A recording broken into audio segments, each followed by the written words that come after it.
Graças e paz, meus queridos irmãos. Vamos dar sequência aos nossos estudos, né? Na Epístola de Paulo aos Efésios. Na última quinta-feira, nós falamos sobre a redenção, o perdão que nós temos por meio de Cristo Jesus. Falamos que nós somos libertos, somos salvos, fomos transportados de uma situação para outra por meio de Cristo Jesus. Também falamos que Deus revelou o seu mistério, o mistério da sua vontade para mim e para você. Qual é a vontade de Deus para mim e para você? Enquanto nós não temos conhecimento, é um mistério. Mas Deus tirou, esse mistério e disse qual é a vontade de Deus para mim e para você. Falamos também que o cristão, ele foi selado com o Espírito Santo da promessa. Então, o selo, nós falamos sobre selo, que o selo é que dá validade à mensagem, que dá autoridade para que aquela carta seja enviada e chegue ao seu destino, e que quando alguém recebe a carta, ela tem um selo, então foi pago o preço por aquela correspondência, chega com autoridade, tem um carimbo ali de pago, de autenticidade. Então, o Espírito Santo, falou que o Espírito Santo é esse selo, essa autenticidade que vem sobre a nossa vida e que transmite a palavra de Deus. Muito bem, e tudo isso, como o apóstolo Paulo falou, é para o louvor da glória de Deus. Muito bem, hoje nós vamos dar sequência desse estudo a partir do verso 15 do primeiro capítulo de Efésios. O verso 15 e o verso 16, assim nos fala: por esta razão, desde que ouvi falar da fé que vocês têm no Senhor Jesus e no amor que demonstram para com todos os santos, não deixe de dar graças por vocês, mencionando-os em minhas orações.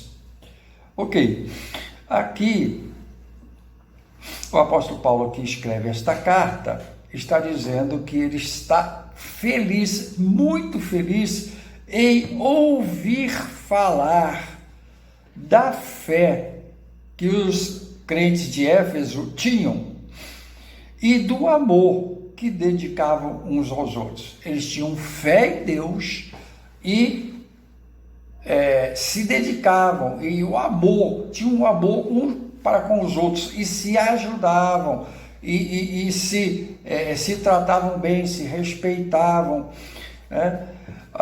Por que Paulo está falando isso? Porque a cidade de Éfeso era uma cidade difícil de ter fé em Deus e de dar-se bem com as pessoas e de tratar bem as pessoas, demonstrar amor para as pessoas. Por quê? Porque Éfeso era uma cidade muito rica na época. Nós falamos, e quero lembrar, Éfeso era a segunda cidade mais importante do Império Romano. Naquela época estava imperando o Império Romano. Em questão de importância e de riqueza e de recursos, Éfeso só perdia para Roma, que era a capital do Império. Então ela era uma grande cidade. E então, nessa cidade, para vocês terem ideia, tinha uma deusa chamada Diana.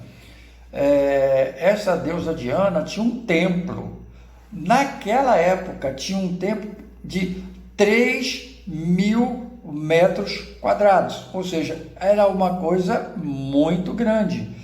Então, tinha um templo dedicado à deusa Diana, tinha um outro templo dedicado ao culto ao imperador, tinha um teatro, naquela época, para 25 mil pessoas, além de ter uma biblioteca enorme e toda, como uma cidade, como fosse uma grande cidade, como a nossa cidade é, né? A nossa cidade do Rio de Janeiro, São Paulo, as grandes capitais que nós temos no nosso país. Era uma grande cidade e com isso muita dificuldade para a pessoa exercer fé e amor ao próximo, né? Então nós vemos que Éfeso tinha essa questão. Agora, nessa cidade conhecida, existia uma particularidade. Ela era conhecida também como uma cidade de moradores violentos, eles eram violentos e promíscuos, vivia uma promiscuidade, nível moral muito baixo. E o comportamento, como historiadores registram, comportamentos piores do que os animais, né? Ou seja, era um ambiente muito hostil para amor, para fé, para crer em Deus, né? Cada um fazia o que queria, como queria. O templo, esse templo dedicado a deusa Diana, por ser muito grande, ali abrigava, né, e se escondia naquele templo muitos traficantes, muitos assassinos, muitas pessoas procuradas, né, pessoas perigosas, se escondiam dentro do próprio templo. Então era um lugar muito estranho, muito difícil. E ter fé e amor ao próximo neste contexto não era normal, né? Isso tem a nos ensinar, né? Porque nós também, que vivemos em grandes cidades, né? Como eu falei, Rio de Janeiro, São Paulo, lá na Porto Alegre e outras grandes cidades, né? Belo Horizonte e por aí vai, é muito difícil a gente ter fé genuína e amor às pessoas. Por quê? Porque a pressão que a sociedade nos coloca nos torna pessoas muito afastadas de outras pessoas, pessoas que têm precaução a outras pessoas.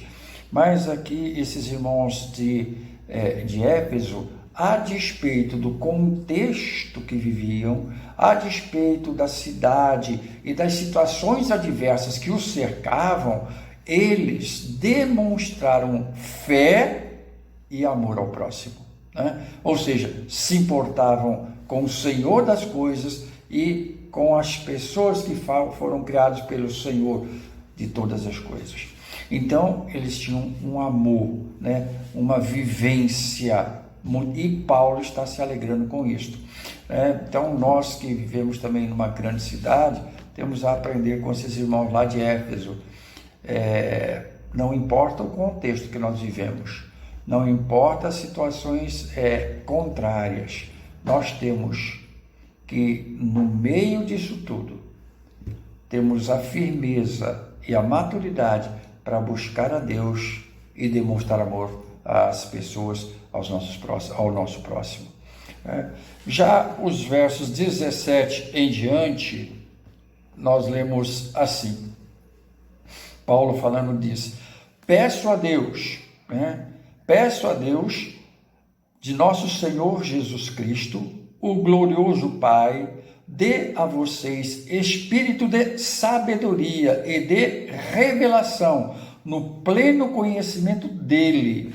Oro também para que os olhos do coração de vocês sejam iluminados, a fim de que vocês conheçam a esperança para a qual ele os chamou, as riquezas da gloriosa herança dele nos santos e a incomparável grandeza do seu poder para conosco, os que cremos, conforme a atuação da sua poderosa força.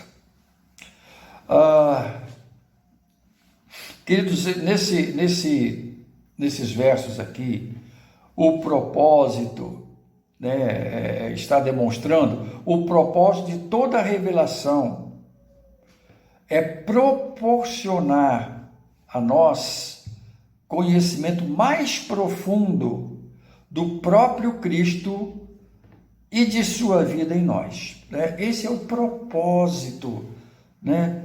Então, o propósito que o apóstolo Paulo está colocando aqui é que toda a revelação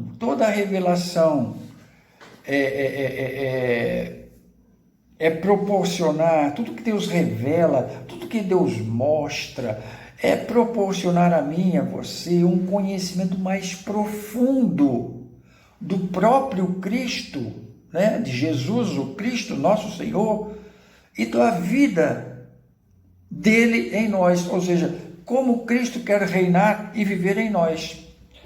Então, Paulo, o que ele faz?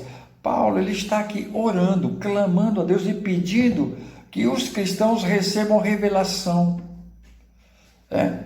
E aqui falando sobre 3 aspectos que Paulo fala que nós precisamos ter revelação, né? Primeiro ponto que Paulo enfatiza aqui, e ele está orando por isso, ele fala, para a compreensão do motivo de Deus ter nos chamado para ser parte do corpo de Cristo.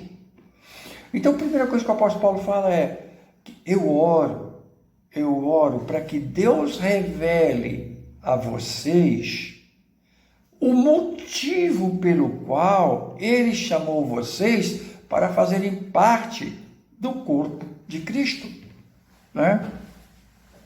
Então, qual é o motivo? Qual é o motivo que Deus me chamou e te chamou para fazer parte do corpo de Cristo, né? Deus não faz nada sem propósito. Deus não chamou apenas por chamar. Deus tem um propósito. Deus, né, lá no primeiro estudo, nós falamos sobre a questão da eleição, do chamamento e tal. Ele tem um propósito com isso, ele nos chamou para fazer parte desse corpo, e esse chamamento tem um propósito. Qual é o propósito que Deus tem para mim e para a tua vida dentro desse chamamento? E Paulo fala que Deus revele, traga revelação para a tua vida.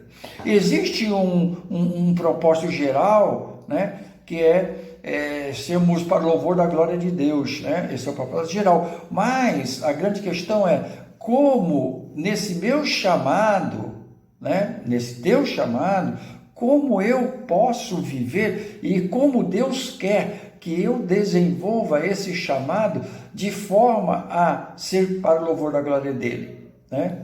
Então, para mim, é uma forma de desenvolvimento desse mistério. Para você, é outra forma. Deus tem algo para eu fazer especificamente, como para você fazer especificamente. Deus tem um propósito.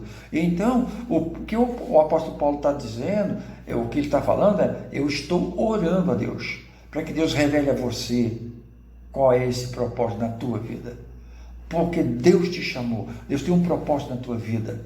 Deus tem um chamado específico para você. Tem o chamado para todos foram chamados, remidos pelo sangue de Jesus para ser louvor da glória de Deus. Mas no desenvolvimento desse chamamento, existem coisas específicas para a minha vida e para a tua vida. E o apóstolo Paulo está falando que Deus revela isso a você.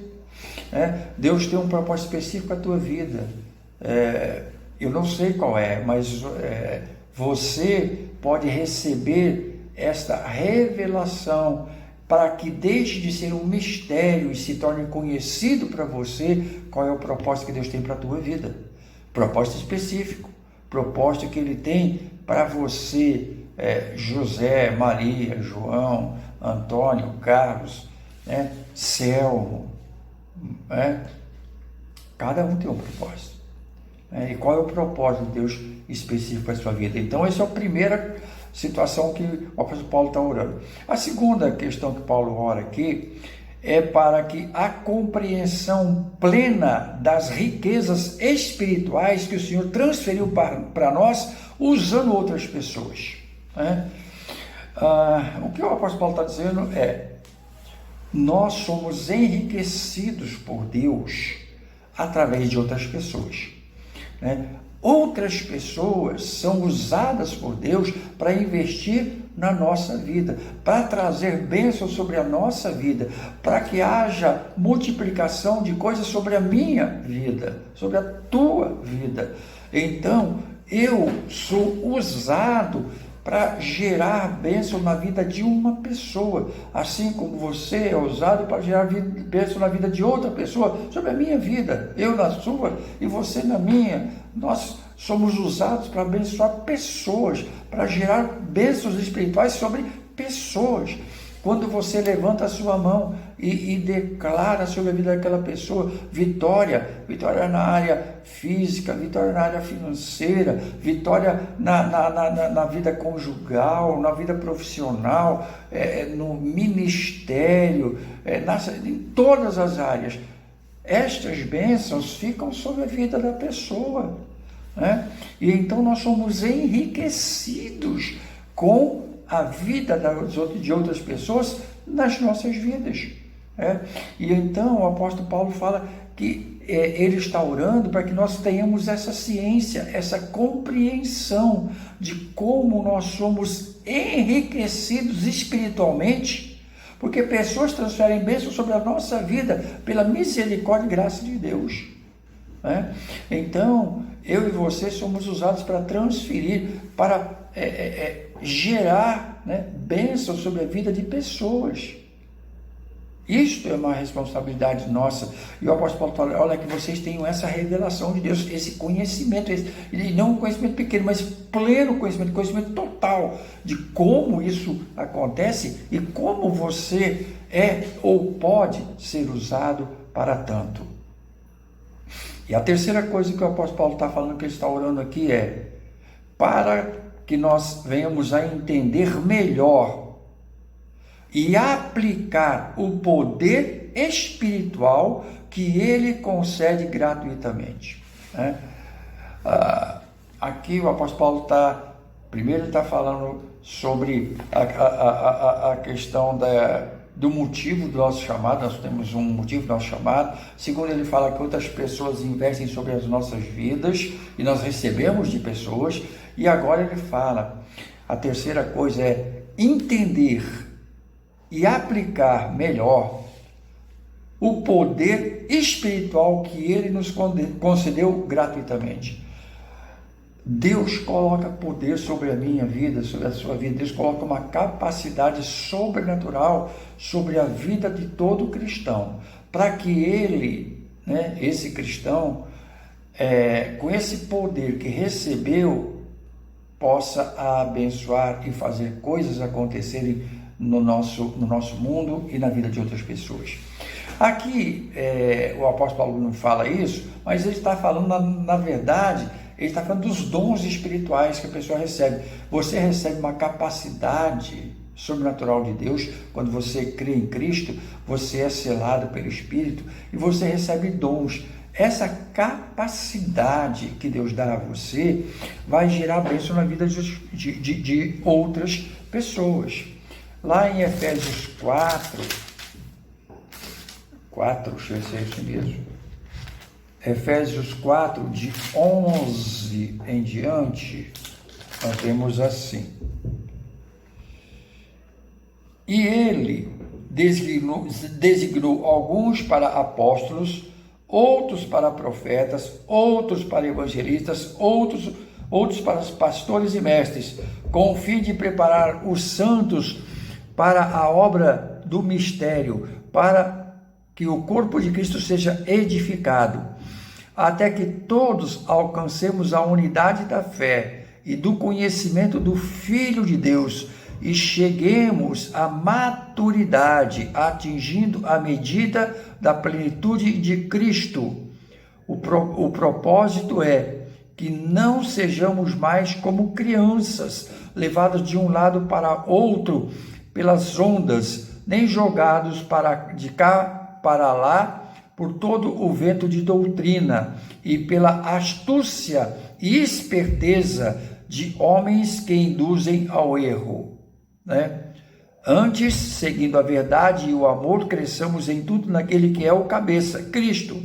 Dele todo o corpo, ajustado e unido pelo auxílio de todas as juntas, cresce e edifica-se a si mesmo em amor, na medida em que cada parte realiza a sua função.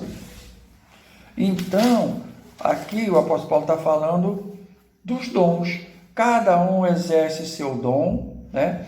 E isto visa o crescimento de todos, o fortalecimento de todos, à medida que cada um exerce a sua função, né? Então, Paulo está orando para que o cristão entenda que ele tem o poder de Deus sobre a sua vida e ele foi equipado com capacidades não normais, sobrenaturais, por isso é um dom espiritual, foi capacitado, e essa capacitação, quando colocada em exercício, quando praticada, essa capacidade vai abençoar e gerar virtude e graça em muitas vidas, porque é uma capacidade que Deus deu a você. Eu preciso da tua capacidade, você precisa da minha, eu preciso da tua. O corpo, ele se ajuda quando cada um usa dessa sua capacidade, desse seu poder que Deus atribuiu a cada um. Isto torna o corpo mais forte, mais coeso e resistente a todos os ataques que o inimigo vem implementar sobre as nossas vidas. Muito bem. Posteriormente a isso, então, o apóstolo Paulo então nos fala nos versos seguintes, diz assim: este poder ele exerceu em Cristo, ressuscitando-o dos mortos e fazendo-o assentar-se à sua direita, nas regiões celestiais, muito acima de todo governo, autoridade, poder e domínio, e de todo nome que se possa mencionar, não apenas nesta era, mas também na que há de vir. Deus colocou todas as coisas debaixo dos seus pés e o designou como cabeça de todas as coisas para a igreja, e que o seu corpo, a plenitude daquele que enche todas as coisas em toda e qualquer circunstância. Muito bem, queridos. Nesses versos finais desse capítulo 1, o apóstolo Paulo está falando que Deus exerce o seu poder, né? Deus exerce o seu poder, né? Deus é todo poderoso, como nós já vimos nos estudos passados. Deus tem todo o poder no céu e na terra e debaixo da terra. Tudo depende de Deus, tudo vem de Deus, depende de Deus. Muito bem. E Deus ressuscitou a Cristo e o colocou em lugar de autoridade, né? Deus, enviou Jesus Cristo para salvar você e a mim, para nos tirar, né, da escravidão do pecado, para nos tirar da distância que foi causada por causa do pecado. Então, ele enviou Jesus. Jesus, então, veio e nos resgatou. E, então, Jesus foi morto, ele morreu, né? O sangue dele foi derramado, para que isso pudesse acontecer, esse resgate pudesse acontecer. E, então, quando Jesus morreu, né, diz a palavra, ao terceiro dia Deus o ressuscitou, né? Então, e deu a Jesus a autoridade. A autoridade de Jesus está acima de qualquer governo, de qualquer autoridade, de qualquer poder e de qualquer domínio. Deus colocou Jesus acima de tudo, né? De todas as épocas. Não foi só da época de Jesus, não, da nossa época, da época passada, da época vindoura. Jesus está acima de tudo, colocou ele numa autoridade maior, acima de tudo, e o deu à igreja. A igreja é o quê? Corpo de Cristo, né? Jesus é o cabeça da igreja. Logo, se Jesus é o cabeça da igreja e nós somos o seu corpo, logo a igreja foi colocada acima de todos os governos, de todas as autoridades, de todo o poder e todo o domínio deste mundo. Isso não quer dizer, o pastor aqui também não está querendo dizer que nós não devamos respeitar os governos, as autoridades, os poderes constituídos, não é isso que está dizendo. Mas em questão de posicionamento, a igreja está acima de todas essas coisas.